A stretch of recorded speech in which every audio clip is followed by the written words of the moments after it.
একটা নাম, একটা সিদ্ধান্ত, আর তাতেই কাঁপছে বিশ্ব ফুটবল। 2026 বিশ্বকাপের আগে হঠাৎ করেই নতুন ক্লাবে যাওয়ার গুঞ্জনে শিরোনামে লিওনেল মেসি। ইন্টার মায়ামি ছেড়ে ইউরোপে প্রত্যাবর্তন, নাকি শুধুই গুজব? চলুন জেনে নিই পুরো গল্পটা।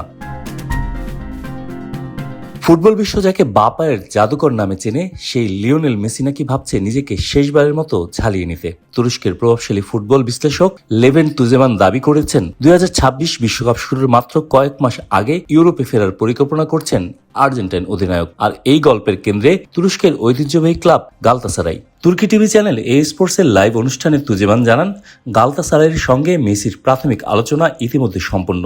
সবকিছু ঠিক থাকলে মাত্র 4 মাসের চুক্তিতে গালতাসারাইয়ের জার্সিতে দেখা যেতে পারে মেসিকে। এই সময়ের মধ্যে খেলবেন 12টি ম্যাচ। সবচেয়ে অবাক করা শর্তে আছে ভয়ঙ্কর টুইস্ট। মেসি নাকি স্পষ্ট করে জানিয়ে দিয়েছেন তিনি কোনো অ্যাওয়ে ম্যাচ খেলবেন না। হ্যাঁ, ঠিক শুনছেন, শুধু গালতাসারাইয়ের ঘরের মাঠে নামবেন আর্জেন্টাইন মহাতারকা। কারণ কি? তুজেমানের ভাষায় মেসি মানেই মানুষের স্রোত, আর সেই ভিড় থেকেই নিরাপত্তা ও শারীরিক ঝুঁকি। সৌদি টাকার পাহাড় ফিরিয়ে দিলেন মেসি।